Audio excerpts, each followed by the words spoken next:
Inside a private hospital in the city of Port Harcourt, a young woman named Adara worked as a cleaner. It was not the kind of job she had imagined for herself. She was a university graduate, but jobs were difficult to find, and life had not treated her kindly. In the end, it was the only work available for her to survive. That morning began like every other day. Adara was cleaning the long hospital corridor when she suddenly noticed unusual movement around her. Doctors and nurses hurried through the hallway as a man was rushed into the emergency room on a stretcher. Adara quickly moved aside to let them pass before continuing to mop the floor. Scenes like that were common in hospitals. Sick people arrived every day, so she focused on her duties without thinking much about it. Several hours later, the hospital became quiet again. Most of the doctors had returned to their offices. Adara picked up her bucket and mop and headed toward the storage room. As she passed one of the wards, something immediately caught her attention. The same man who had been brought in earlier was lying on the hospital bed with an oxygen mask attached to his face. But something was wrong. The mask had slipped away. The man was struggling to breathe. Adara stopped walking at once. She looked down the hallway. There were no doctors nearby. No nurses. Nobody around to help. Her heart started beating faster. She knew the hospital rules clearly. Cleaners were forbidden from touching patients. Staff members had been warned repeatedly that any non-medical worker who interfered with patient care would lose their job immediately. Adara stood there thinking carefully. If I leave to find a doctor, she thought, will he still be alive before someone arrives? She looked at the man once again and quietly whispered to herself, I cannot stand here and watch someone die. Slowly, she entered the ward. Carefully, she lifted the oxygen mask and placed it back properly over the man's face. Almost immediately, his breathing became more stable.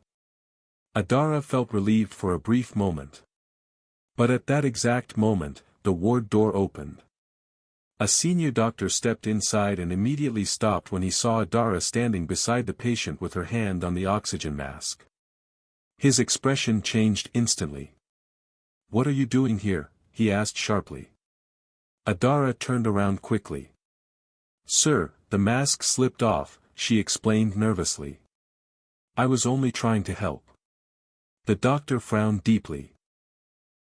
Who gave you permission to touch a patient? No one, sir, Adara replied softly. I was afraid he might not survive. But the doctor shook his head. You have broken hospital regulations. Her voice trembled as she pleaded again. Please, sir. I only wanted to save him. The doctor ignored her explanation. Instead, he turned toward the doorway and shouted loudly, Security. 2 security guards arrived almost immediately. The doctor pointed directly at Adara. This woman is dismissed immediately. Tears filled Adara's eyes. Sir, please, she begged. I need this job. But the doctor had already turned away from her. Within a few minutes, Adara found herself standing outside the hospital gate. Just like that, her employment was gone. With nowhere else to go, she slowly walked through the busy streets of Port Harcourt. As evening approached, she finally arrived at the small one-room apartment she rented inside a crowded compound located in one of the poorer parts of the city.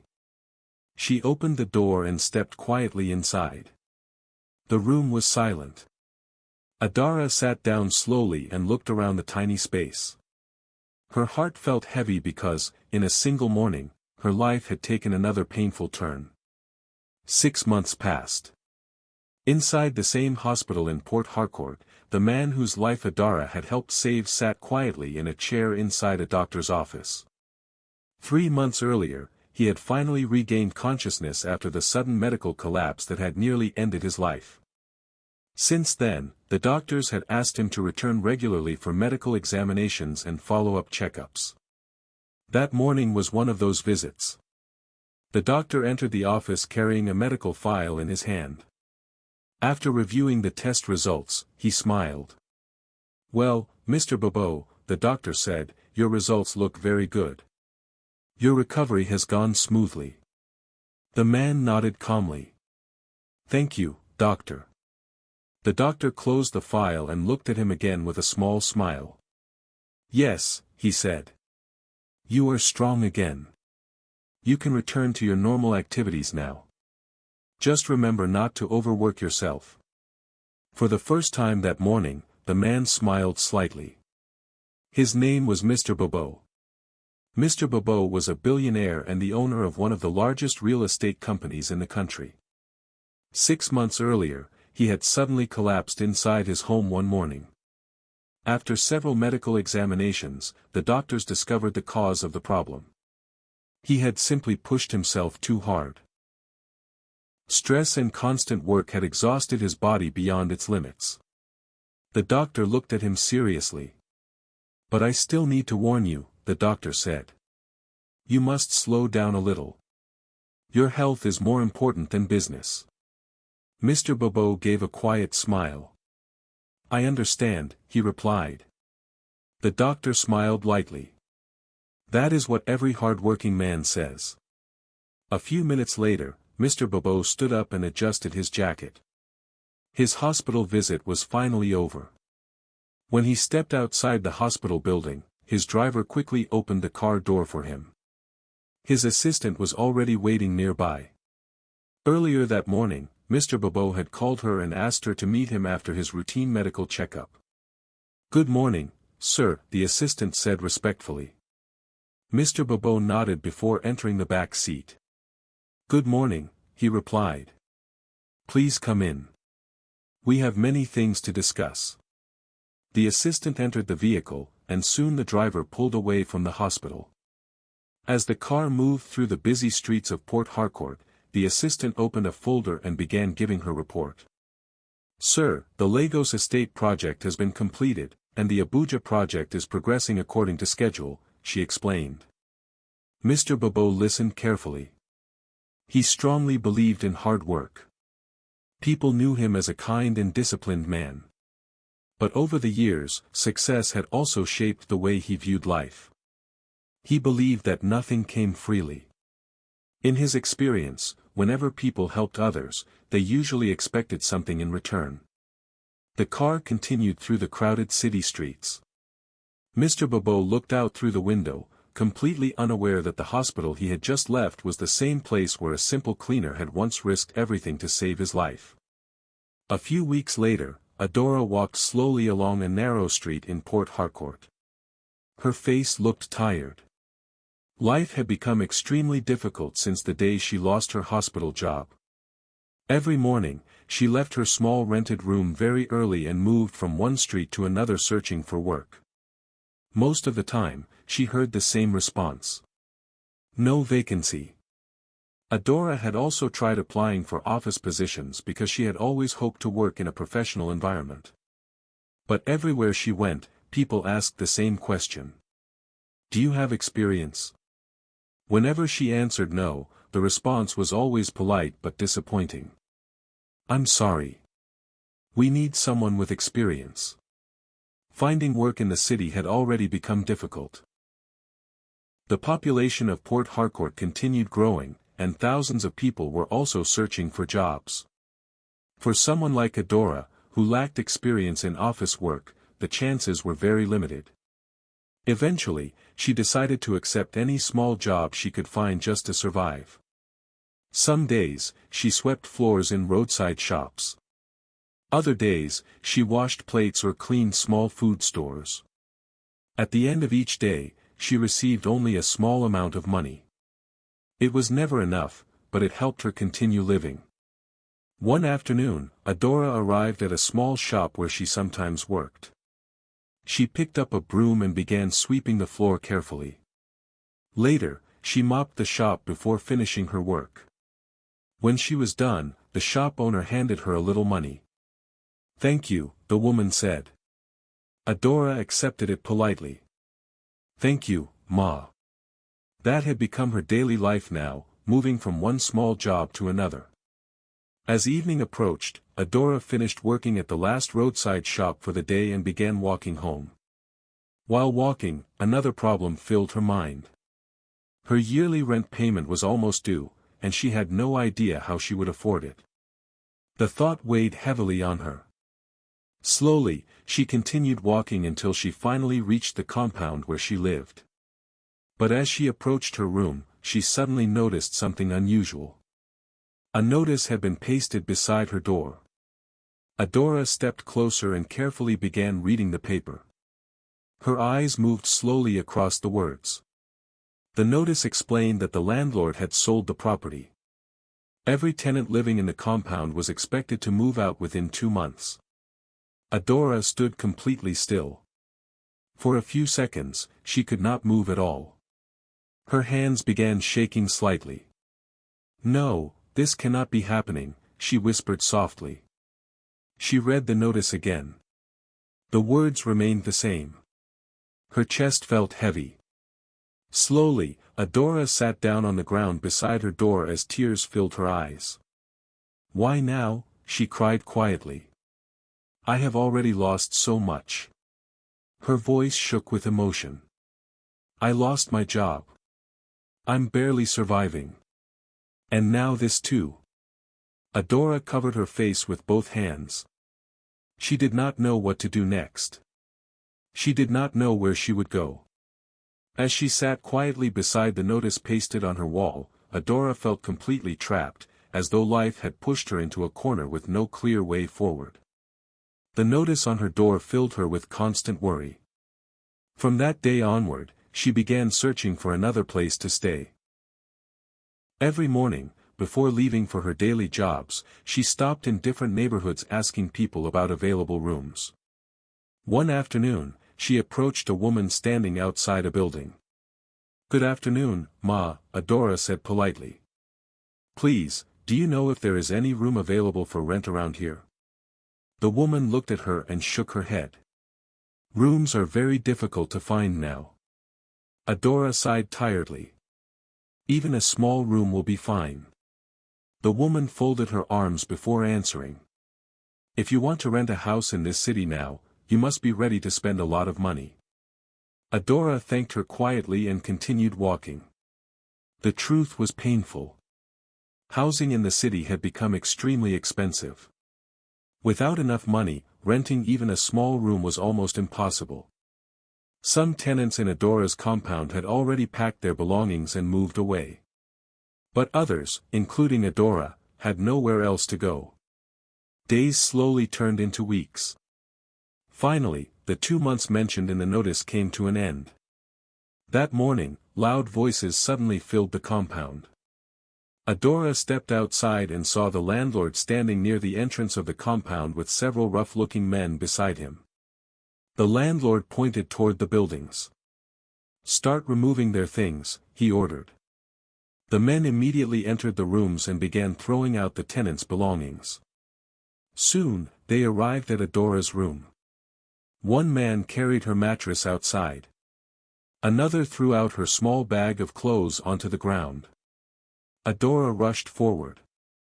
"Please stop," she cried. She quickly knelt in front of the landlord. "Please, sir," she begged. "Just give me a little more time. I am still searching for somewhere else to stay."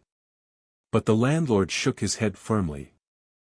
"I already gave everyone 2 months. Please, sir," Adora continued, struggling to hold back tears. "Just a few more days." The landlord waved his hand impatiently. "I cannot wait any longer." At that moment, the sound of vehicles entering the compound interrupted the noise around them. 2 black SUVs slowly drove inside. The shouting in the compound became quieter as everyone turned to look at the arriving vehicles.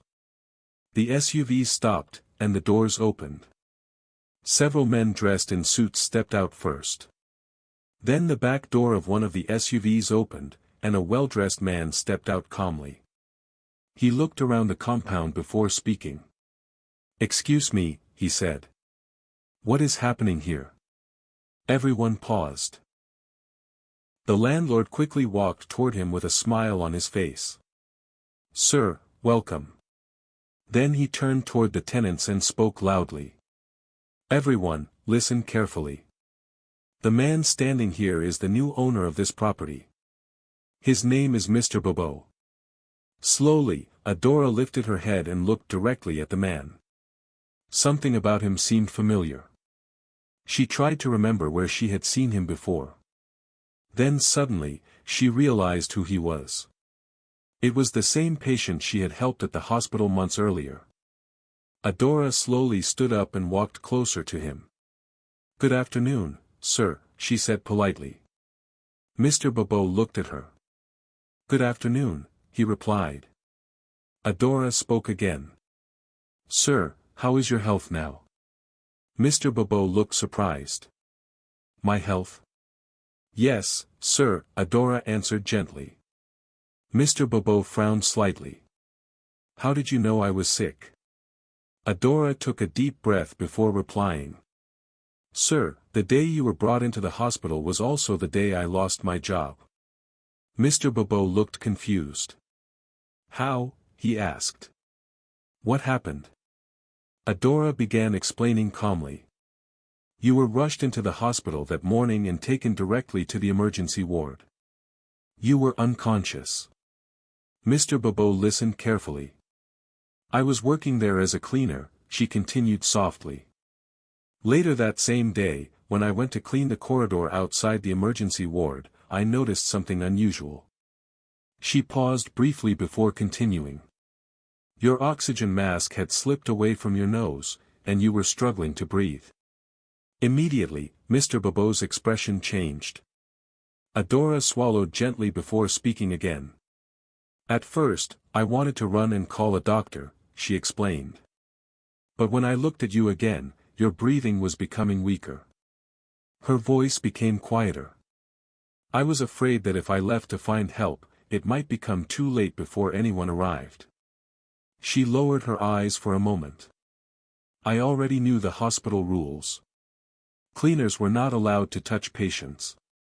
She paused again. "But everything happened very quickly. At that moment, I only thought about one thing." She looked at him directly. "You were struggling to breathe.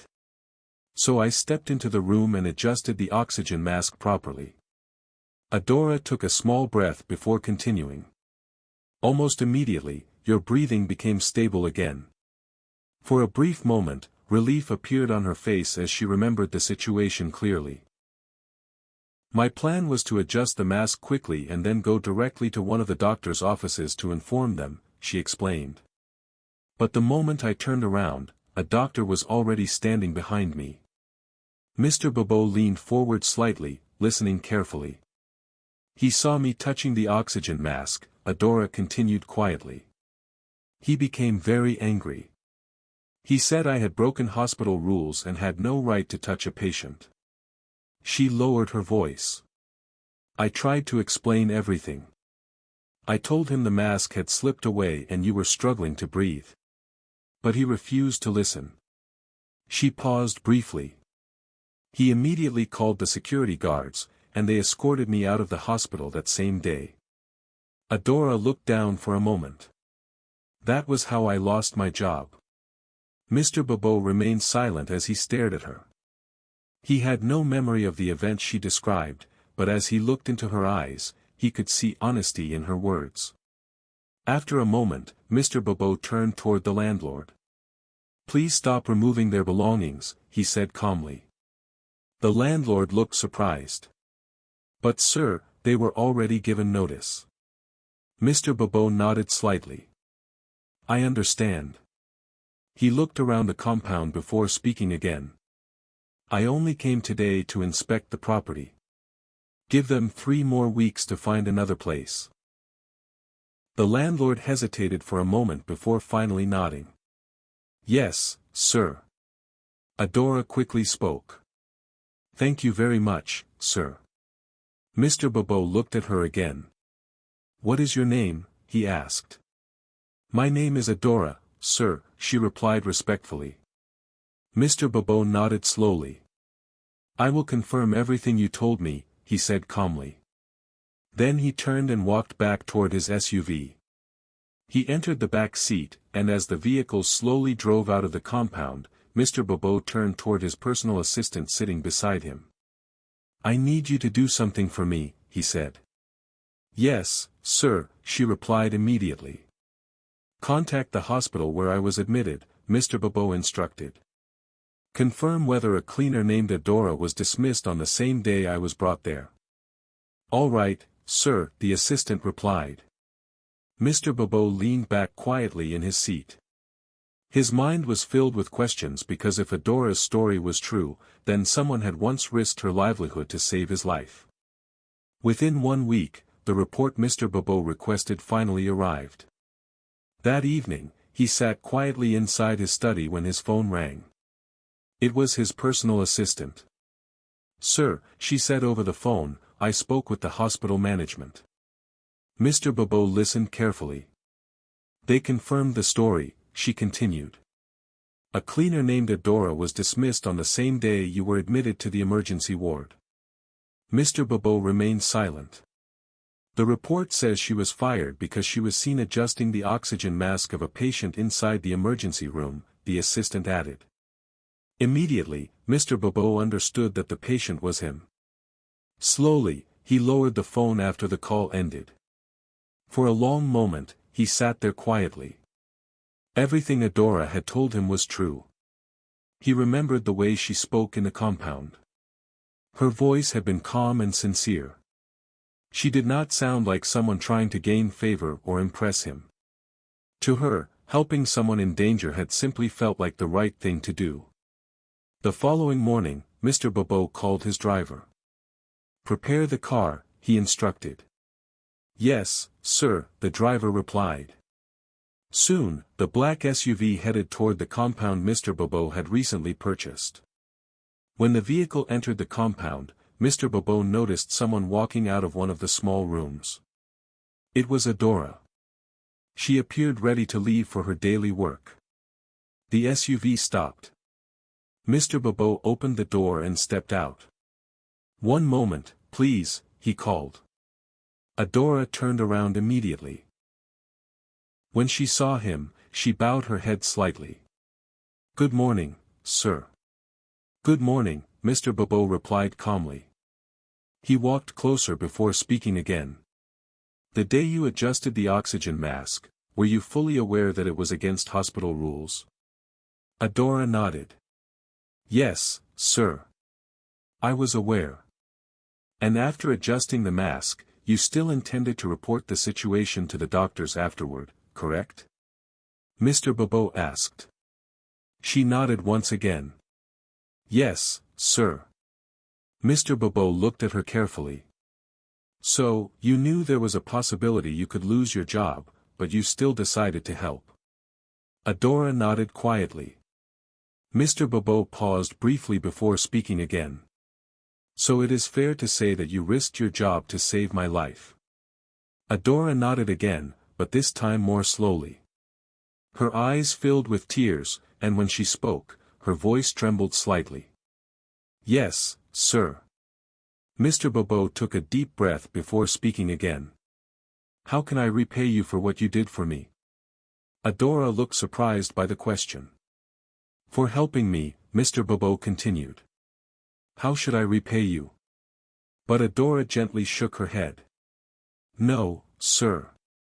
Mr. Bobo frowned slightly. "Are you sure?" "Yes, sir," Adora replied calmly. "Helping someone should not require payment." Mr. Bobo looked at her carefully. Adora continued speaking softly. "It was simply the right thing to do." Then she bowed her head politely. "Excuse me, sir. I need to go to work." Adora turned and slowly walked toward the exit of the compound. Mr. Bobo remained standing there, watching her leave. For the first time in many years, he realized something important. Someone had sacrificed her livelihood to save his life without expecting anything in return. The following morning, Mr. Bobo sat quietly in the back seat of his SUV while his driver took him to work.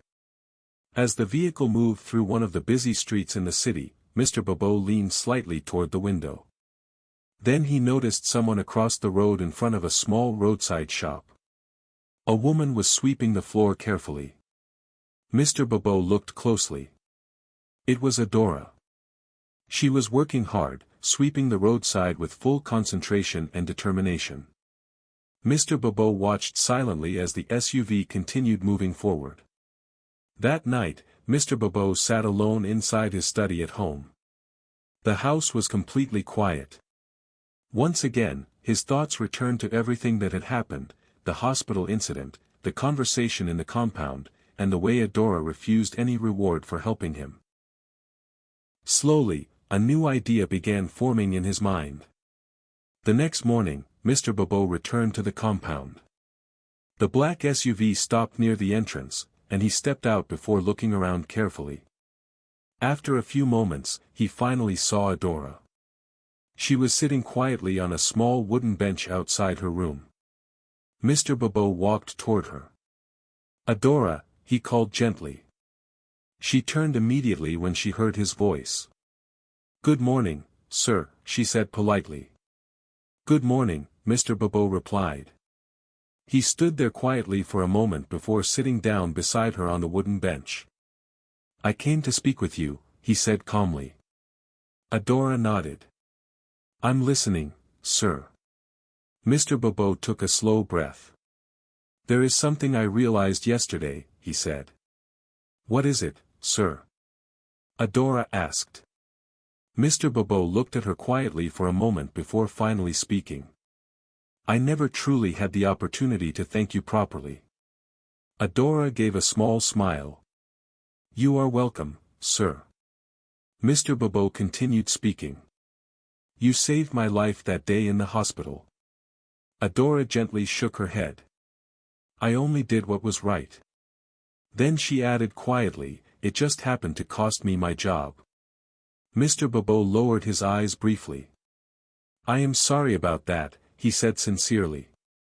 For some time, they continued talking together. As Adora spoke, Mr. Bobo noticed something surprising. Her speech was clear and confident. Her English was smooth and fluent. It caught his attention immediately. After a short pause, Mr. Bobo spoke again. "Adora, may I ask you something?" "Yes, sir." "What is your educational background?" Adora answered calmly. "I am a university graduate." Mr. Bobo looked genuinely surprised. "You attended university?" "Yes, sir," she replied. Mr. Bobo leaned forward slightly. "Then how did life bring you to this situation?" Adora became quiet. For a moment, she lowered her eyes to the ground before slowly beginning to explain. "I got married shortly after finishing school," she said. Mr. Bobo listened carefully without interrupting. "My husband was a good man. We were not wealthy, but we were happy together." She paused briefly. "One day, he became seriously ill." Mr. Bobo remained silent. "We tried everything," Adora continued softly. "We went to different hospitals and spent all the money we had." Her eyes filled with emotion. "I even sold many of our belongings." She took a slow breath before continuing. "But in the end, my husband did not survive." Mr. Bobo felt deep sympathy as he listened to her story. After a brief silence, Adora continued speaking. "After he passed away, everything changed." She paused again. "I had no job and no money. I had to start life all over again." Mr. Bobo listened quietly. "I kept searching for work," she continued, "but everywhere I went, they asked for experience. I did not have any, and jobs in the city were already difficult to find." She paused briefly once more. "So the only work I could get was the cleaning job at the hospital." For a few moments, neither of them spoke. Mr. Bobo looked at her with deep respect. After everything she had suffered, she still chose to risk her own job to help a complete stranger. Finally, Mr. Bobo spoke quietly. "I would like to help you." Adora looked at him with surprise. "Help me, sir." "Yes," Mr. Bobo replied calmly. Adora nodded slowly, still unsure of what she was hearing. "I would like to employ you in my company," Mr. Bobo said. Adora stared at him in shock. "Me?" "Yes," Mr. Bobo answered again. For a moment, she could not find the right words. Then she finally spoke. "Thank you, sir. Thank you very much." Her face brightened with happiness, but after a few seconds, concern appeared in her expression. "Sir," she said carefully, "I do not have any experience." Mr. Bobo smiled slightly. "That will not be a problem." Adora looked confused. "What do you mean, sir?" "My company organizes training programs for new employees," Mr. Bobo explained. "You will first go through the training, and after that, you will begin work." At that moment, Adora could no longer control her emotions. Tears rolled down her face. For the first time in a very long while, someone had genuinely offered her help. "Thank you, sir," she said again, her voice shaking with emotion. "Thank you so much." Before leaving that day, Mr. Bobo turned back toward her. "You will need to submit your CV to the Human Resources Department of my company," he said. Adora nodded immediately. "Yes, sir." "When you get there, tell them I personally asked you to come," Mr. Bobo added. "All right, sir." "Thank you very much," Adora replied respectfully. Mr. Bobo nodded before entering his car and leaving the compound. 3 months passed after Mr. Bobo instructed Adora to submit her CV to the Human Resources Department of his company. During those months, Adora completed the company's 3-month staff training program. The training was not easy, but she gave it her full effort. She paid close attention during every lesson and worked hard to understand everything she was taught. At the end of the program, the company reviewed the trainees' performances. Adora's results stood out among the others. She performed extremely well. One morning, Adora received a message from the company. Mr. Bobo had invited her to his office. As she walked toward the office, Adora felt nervous, wondering why she had been called. When she knocked on the door, Mr. Bobo's voice came from inside. "Please come in." Adora opened the door and entered the office. Mr. Bobo looked up from his desk and smiled. "Congratulations, Adora," he said. Adora looked confused. "Sir." Mr. Bobo picked up a document from his desk and handed it to her. "This is your employment letter." Adora slowly accepted the paper and began reading it carefully. Her eyes widened in surprise. "Senior staff," she said softly. Mr. Bobo nodded. "Yes. Based on your excellent performance during the training program, I decided to employ you directly as a senior staff member." Adora could hardly believe what she was hearing. Her hands trembled slightly as she held the employment letter. "Sir, thank you. Thank you very much," she said emotionally. Mr. Bobo then opened a small box on his desk and brought out a key. He handed it to her. "This key is for your apartment," he explained. Adora looked at the key in surprise. The position comes with an apartment located in a comfortable area of the city. Tears immediately formed in Adora's eyes.